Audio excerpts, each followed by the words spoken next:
A warm welcome to our Wealth Dynamics Deal Makers. If you've just found out you're a deal maker, then you might be there thinking, well, what does that actually mean? I've got to go out and just do a deal? No, it means you've got to start creating a channel which enables all the best products and all the best people to find their way to you.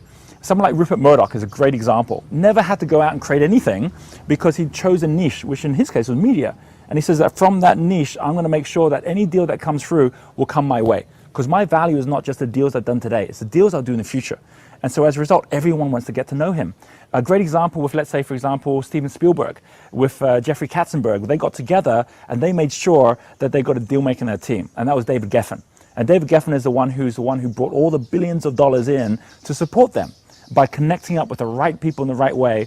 And it's wonderful when you look at stories like, for example, in Your Life, Your Legacy, one about Michael Ovitz, who also was a Hollywood deal maker, and how when he got together with Disney, they wouldn't even give him an expense budget for his parties because they didn't understand his parties were his business. It's what he loved to do. And he said, that's where I do all my business.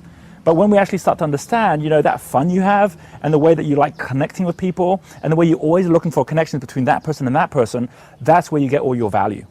First thing that deal makers should be doing once they're ready to play that game and they've got their niche, first thing is to find someone who's an accumulator. So for example, Donald Trump. If you look at The Apprentice, you've got Donald Trump there and you've got his lawyer, which we all know is there looking totally different. He's there sitting there just giving his opinions from a much more grounded space. And you're going to find that every deal maker's always got that person who knows the law, who knows the accounts, who's the accumulator profile, to make sure that things get grounded the moment you decide on the deal. And the second person always is someone who's going to be like a creator. So Donald Trump has got many creators that create all the different developments he gets involved in. He will attract amazing creators. Someone, for example, like Mark Burnett, brilliant example of someone who's a creator who sees the value of having someone who's in their element doing the deals. So in your case, if you're already ready to start that business, go ahead and do that, but make sure you've got the right people around and the right mentors as deal makers. On the other hand, if you're just getting started and you're there thinking, I'm not even sure what business I should be in, I don't even know if I should even be in the right place in my team, in my company, then know that a deal maker is not someone who should be worrying about creating new things all the time. It should always be asking the question, who should I be speaking to right now? The question, when should all this be happening?